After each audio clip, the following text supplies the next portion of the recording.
Les violences faites aux femmes sont au cœur des préoccupations du gouvernement.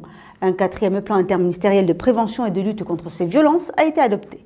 Et c'est dans ce cadre-là que Najat Vallaud-Belkacem, ministre des Droits des Femmes et porte-parole du gouvernement, était présente il y a quelques jours à Mont-de-Marsan.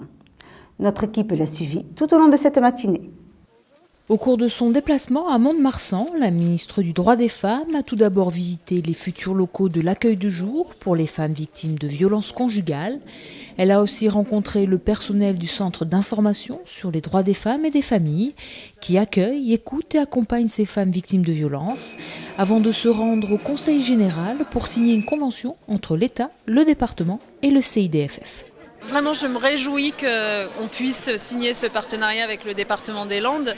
Qu'est-ce qu'il fait ce partenariat exactement? Finalement, il met ensemble la bonne volonté du Conseil général des Landes, le professionnalisme de tous les acteurs qu'on a écoutés tout à l'heure, procureurs, justice, commissariat, gendarmerie, associations, et les pouvoirs publics nationaux, l'État. C'est-à-dire que nous mettons par écrit ce partenariat si précieux qui fait qu'une femme victime de violence va enfin se sentir protégée parce que ça n'est pas à elle de s'adapter aux différents services publics qu'elle va croiser, mais au contraire aux différents services publics de s'adapter à ses besoins à elle et de lui offrir une forme de réponse unique, de guichet unique dans lequel on s'empresse d'abord de la protéger, de la faire sortir des violences. Voilà.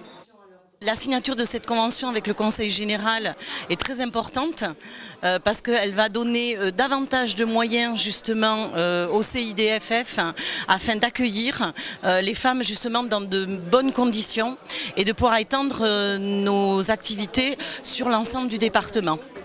Le département des Landes, qui a toujours été bon élève dans les moyens mis en place dans cette lutte contre les violences faites aux femmes, est l'un des tout premiers à signer cette convention. Je pense que c'est vraiment aujourd'hui une cause qu'il faut prendre très au sérieux. Parce que finalement c'est le même problème que celui de maltraitance des enfants. Toujours l'affaire de la violence appliquée par le fort au faible, qui est quelque chose de détestable. Et on organise des choses, vous l'avez entendu.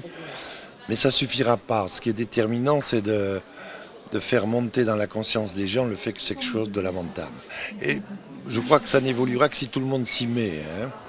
Il y a les services sociaux, il y a les services de police, il y a les services de justice, mais il faut que tout le monde s'y mette. Les élus, les gens tout simplement. Pour que tout simplement dans la conversation au bistrot du coin, on en arrive à dire que un tel est un minable parce que, paraît-il, il n'est pas gentil avec sa femme. Au niveau national, le projet de loi de lutte contre ces violences prévoit entre autres la création de plus de 1500 places d'hébergement d'urgence, la formation des professionnels, la généralisation du téléphone grand danger, mais aussi l'ordonnance de protection renforcée encore peu connue. En quoi ça consiste?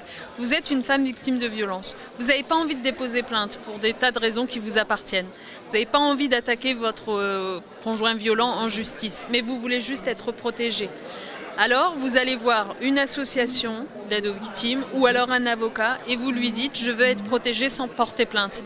Là, normalement, l'avocat ou l'association vous accompagne pour que le juge aux affaires familiales prononce ce qu'on appelle une ordonnance de protection qui va durer, grâce à la loi que je porte, 6 mois. Ça veut dire que pendant 6 mois, des dispositions s'appliqueront pour éloigner l'auteur des coups de vous, pour vous donner le droit de rester dans votre domicile, à entreprendre les démarches qu'il faut pour rebondir, entreprendre par exemple un divorce parce que vous avez décidé d'en finir. Vous avez 6 mois de tranquillité, entre guillemets, pour passer à autre chose sans avoir l'auteur des coups qui vivent dans le même appartement que vous. Et ça, c'est un dispositif très important qui doit mieux être connu pour être mieux utilisé partout sur le territoire.